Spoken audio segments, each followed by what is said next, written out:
Pushpesh sir अपने जी के class में आप सभी का स्वागत कर रहा है। ग्लोबल वार्मिंग का असर पृथ्वी पर दिखने लगा है और इसके चलते जो है बहुत सारा समुद्र तटीय इलाका, खास करके द्वीप, समुद्र में समाने वाला है। और किन किन देशों को सबसे बड़ा खतरा है ग्लोबल वार्मिंग से, उस पर हम प्रकाश डालने जा रहे हैं। वैश्विक तापमान यानी ग्लोबल वार्मिंग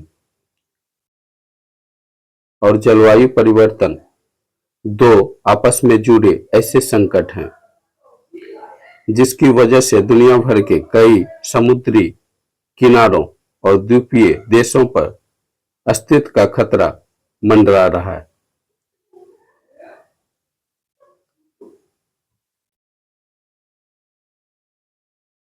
वैज्ञानिक ने चेतावनी दी है कि निकट भविष्य में ये देश समुद्र में समा सकते हैं। इनमें से अधिकांश देश अत्यधिक जनसंख्या वाले हैं। अगर यह तबाही हुई तो लाखों नहीं बल्कि करोड़ों लोगों की जान को खतरा हो सकता है। आइए जानते हैं इस लेख के माध्यम से आने वाले समय में कौन कौन से देश समुद्र में समा सकते हैं। रिस्किंग सी लेवल थ्रेटेन इन हिंदी, क्यों इन देशों में भारी खतरा। वैज्ञानिकों के अनुसार ग्लोबल वार्मिंग के कारण ध्रुवीय क्षेत्रों, खास करके आर्कटिक और अंटार्कटिका की बर्फ बहुत तेजी से पिघल रही है, जिससे समुद्र का जल स्तर लगातार बढ़ रहा है। यह प्रक्रिया आने वाले दशकों में और तेज हो सकती है। बढ़ते तापमान से समुद्री जल गर्म भी हो रहा है, जिससे इसका आयतन बढ़ रहा है और समुद्र स्तर और अधिक ऊपर आता जा रहा है। इस कारण समुद्री किनारे बसे देशों और द्वीपों पर सीधा प्रभाव पड़ने वाला है। किन देशों पर सबसे ज्यादा खतरा? विशेषज्ञों का कहना है कि मालदीव, तुवालू, किरिबाती और मार्शल आइसलैंड। कौन कौन? मालदीव, तुवालू, किरिबाती और मार्शल आइलैंड जैसे द्वीपीय देशों पर समुद्र के बढ़ते जल स्तर का सबसे अधिक खतरा है।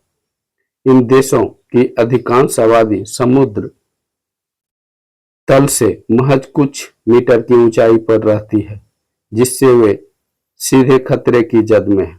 भारत का पड़ोसी देश बांग्लादेश भी इस खतरे से अछूता नहीं है। 2023 में आई विनाशकारी बाढ़ के दौरान देश के कई तटीय गांव पूरी तरह जलमग्न हो गए थे, जिससे लाखों लोगों को विस्थापन का मार झेलना पड़ा था।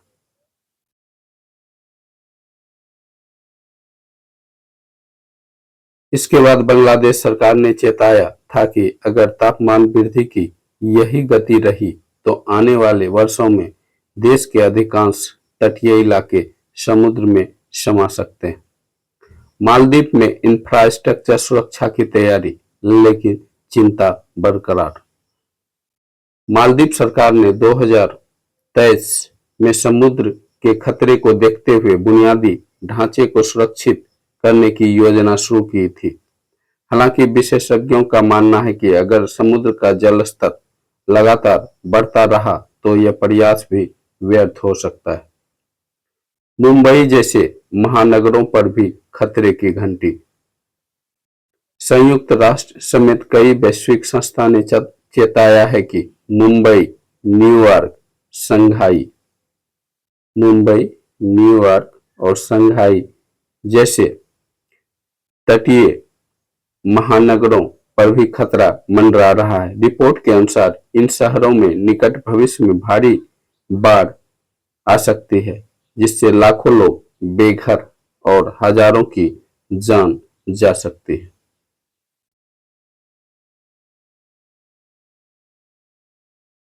ओके गाइज, यह था ग्लोबल वार्मिंग का असर और इसके कारण जो है कई समुद्र तटीय नगरों, शहरों, द्वीपों को खतरा होने वाला है। यह जो है ध्रुवीय क्षेत्र, खास करके पोलर रीजन के बर्फ के पिघलने और ग्लेशियर के पिघलने के कारण हो सकता है लाखों की जान जा सकती है और जो है विस्थापन का समस्या लोगों को झेलना पड़ सकता है। ओके, वीडियो कैसा लगा जरूर बताइए। वीडियो अच्छा है वीडियो को लाइक करें, चैनल को सब्सक्राइब करें। Okay bye.